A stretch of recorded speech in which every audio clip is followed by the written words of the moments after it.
Donc on peut voir les attaques de mildiou sur feuilles. Et souvent, les feuilles contaminées finissent par contaminer les grappes de raisin. Et donc une grappe de raisin qui a été touchée par le mildiou sèche. La rafle sèche et donc les graines finissent par sécher. Et puis voilà.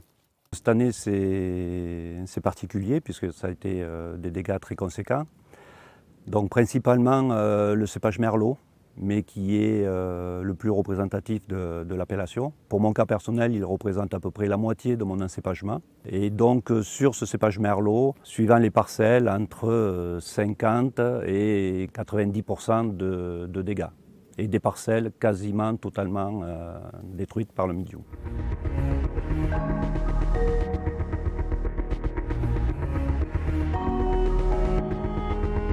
Au départ, tout le monde est exposé de la même façon, mais seulement en agriculture bio, on a droit donc qu'aux produits naturels et donc on n'a que le cuivre pour se protéger du mildiou, qui est un préventif. Donc on ne traite qu'en préventif, donc c'est beaucoup plus compliqué.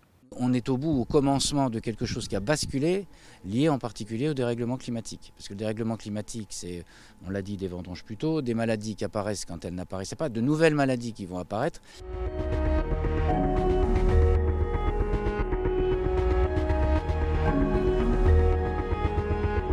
Il y a d'autres raisons que les raisons climatiques de l'année. C'est aussi les raisons économiques.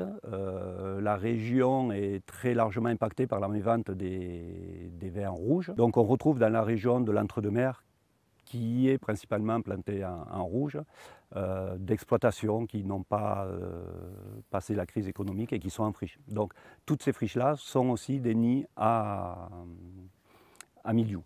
Ce sont des vignes qui sont en friche depuis l'an dernier, donc on voit bien, elles n'ont pas été taillées, voilà, tout est mort. Et donc c'est un vrai nid à mildiou, à flavescence dorée. Et on voit juste à côté mes vignes qui sont à moins de 4 mètres des friches. Donc je suis entouré de 17 hectares de friches sur mes parcelles, autour de mes parcelles. Et on voit bien la contamination directe. En ayant fait 11 traitements cette année, on voit bien toutes les grappes qui sont mortes, qui sont desséchées, avec les vignes en friche qui sont juste à côté.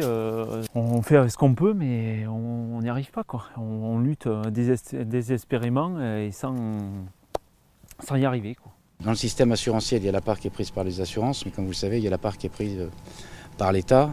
Et là aussi, il faut qu'on trouve le chemin pour essayer de prendre en charge cette crise du mildiou, qui est une crise assez grave, hein.